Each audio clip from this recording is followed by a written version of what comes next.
Baik. Apa sih tahap-tahapnya? Ini yang sering saya ajarkan ke anak-anak. Semua yang terjadi itu terjadi dengan 3 hal ini, gak ada yang lainnya. Apapun itu tujuannya, goalnya, semua bersumber dari ini. Tahap-tahapnya adalah yang pertama di pikiran kita, kemudian feeling, perasaan kita, kemudian motivasi. Apa sih yang memotivasi kita untuk bisa goal Hafiz Award? Nah, itu semua harus positif. Pikirannya positif, mindsetnya positif, kemudian feelingnya positif, kemudian juga motivasinya juga positif.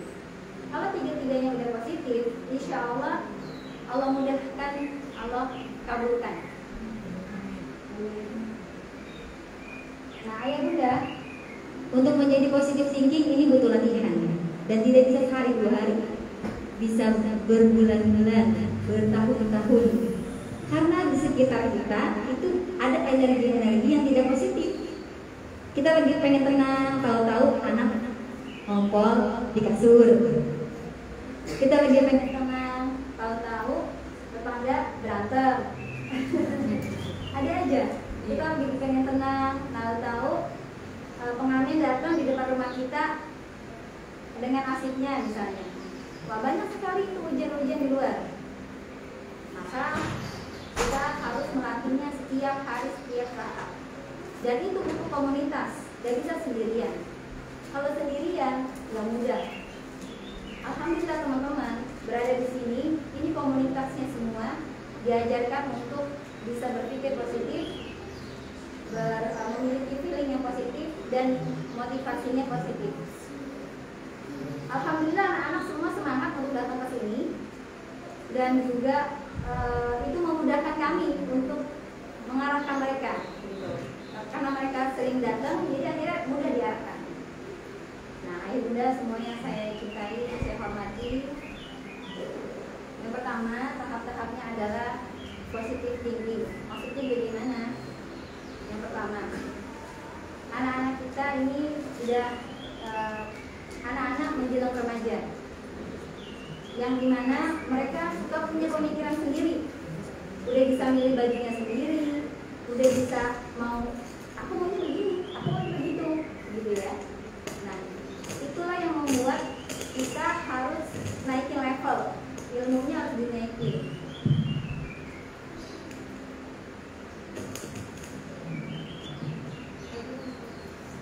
Yaitu mencoba berusaha untuk berpikir positif. Bagaimana caranya? Ada cara yang insya Allah bisa kita praktekin pelan-pelan, ya. Cara yang pertama, bahwa saya mau cerita sedikit ya, tentang positive thinking ini.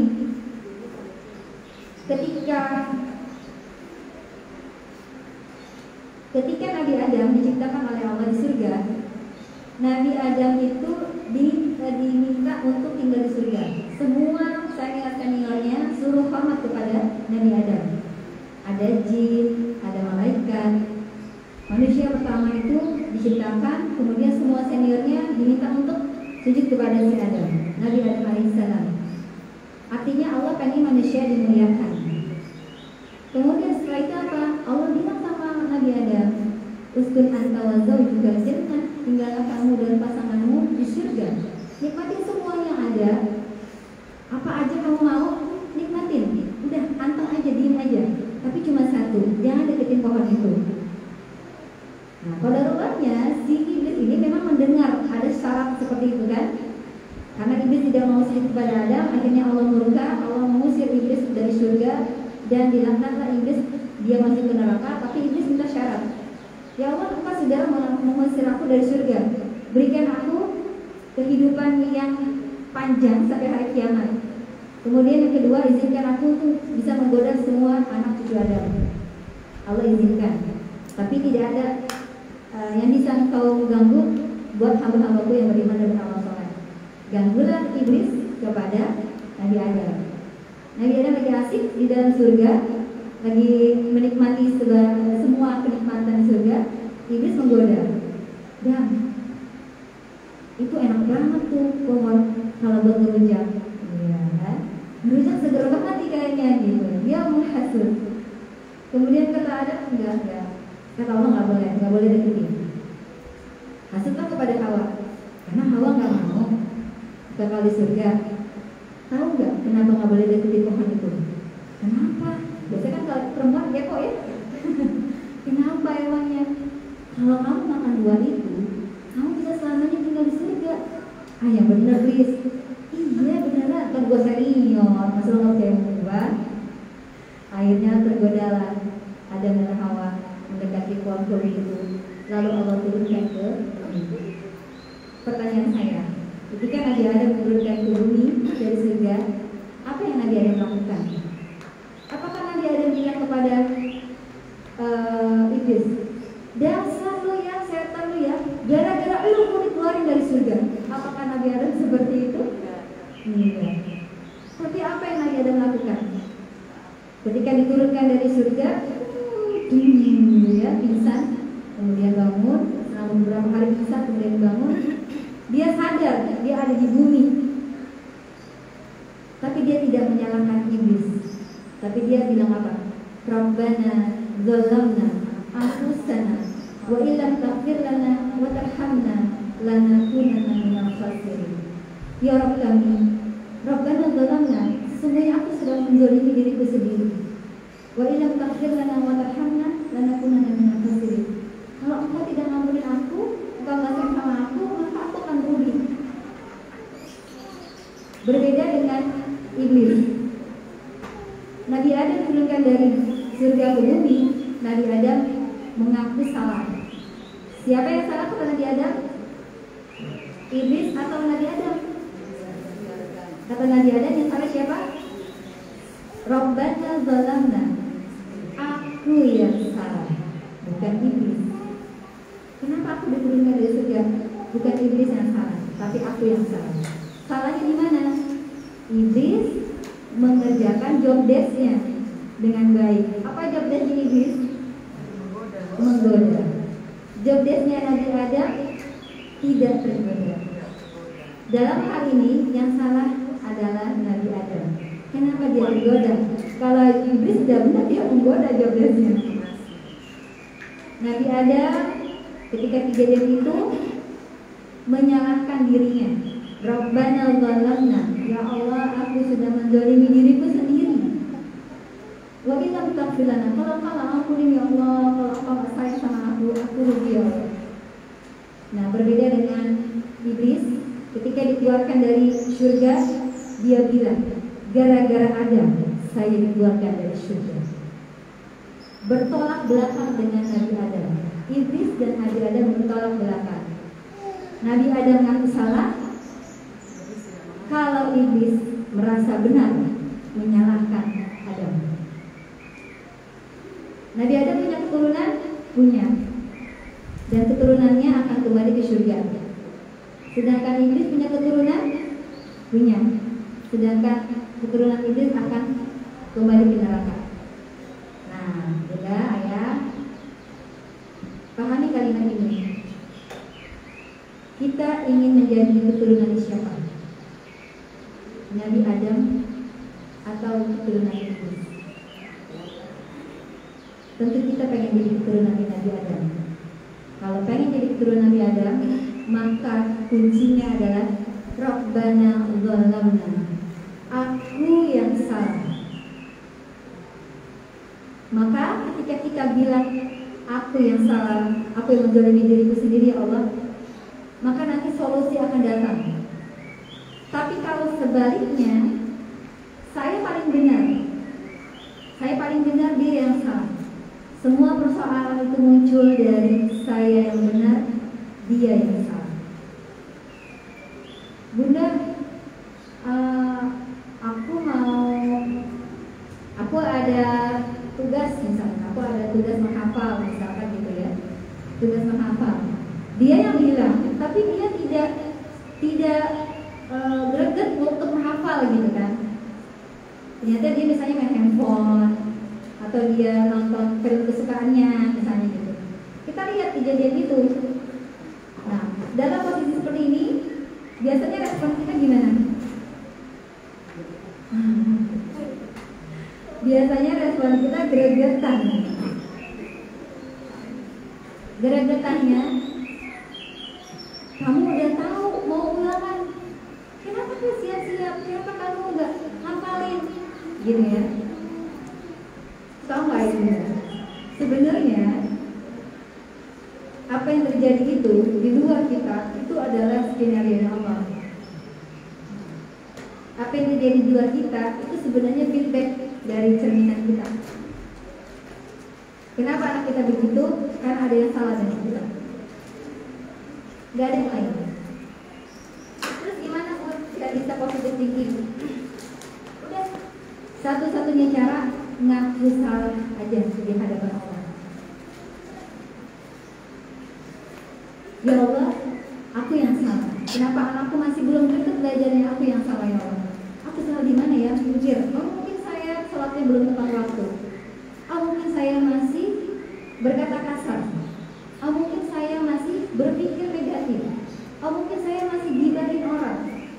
Mungkin saya masih hal-hal yang banyak. Maka dengan hal itu kita ditegur sama Allah melalui anak kita.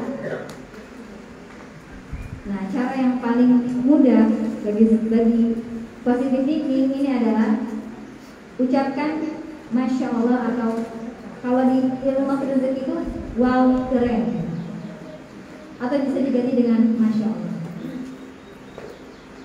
Anak lagi asik main handphone, langsung jaga energinya pun wow keren atau Masya Allah. Aku lagi diingat sama, lagi ditegur sama Allah. Kalau kita udah mengeluh, maka yang terjadi adalah negatif thinking. Tapi kalau kitanya udah bilang Masya Allah, wow keren, ya Allah ampuni aku yang salah, maka insya Allah nanti yang muncul itu adalah positive thinking. Kita udah soleh atau belum, Bu? Ya, udah soleh-soleh apa belum?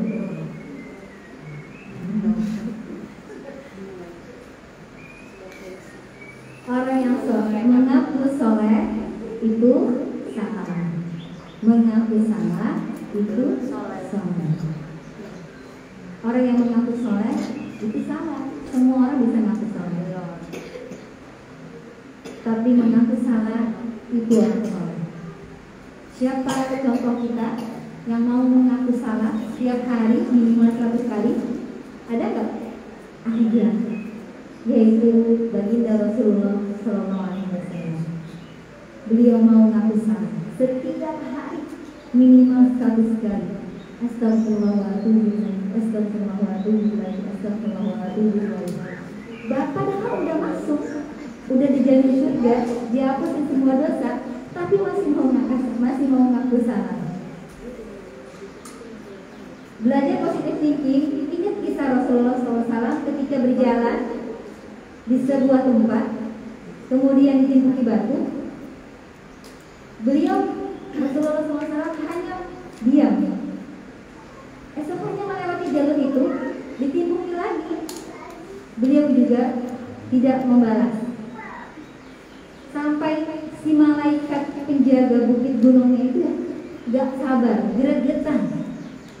Ya Rasulullah, aku udah diizinkan oleh Allah nih. Kalau engkau bilang nih bukit dibalikin buat orang-orang penduduk itu yang sedang mengikuti kamu, kita siap. Gitu. Tapi Rasulullah bagaimana benar-benar? Apakah dia bilang, tipu-tipu saya? Kamu nggak tahu saya ini nabi? Saya ini nabi untuk para Rasul, sudah maksud loh. Tapi nggak begitu. Nabi Muhammad SAW bilang, jangan. Mereka nggak salah, aku yang salah. Mungkin dakwahku yang belum benar, mungkin dakwahku yang belum lembut, sehingga mereka seperti itu. Mereka nggak tahu apa-apa. Jangan lakukan itu, karena aku yang salah, bukan mereka. Masya Allah. Bagaimana bunda dan ayah? Malu nggak kita? Malu ya? Masya Allah. Banyak sekali pikiran-pikiran kita yang sudah terlanjur kepancar, ya. Bunda doain aku dong biar aku lulus. Iya, bunda mau doain kamu terus dalam sholat. Ya, mungkin bunda doain dalam sholat. Jadikan anakku anak yang soleh, ya Allah. Jadikan anak-anak penghafal Quran. Iya betul. Tapi apakah ketika anak berbuat salah, bunda mendoakannya juga kebaikan? Ayah? Ketika anak berbuat salah, terkadang kita sudah menjudge dia nggak baik. Padahal dia begitu, itu teguran dari Allah untuk ingetin kita kalau kita ada dosa.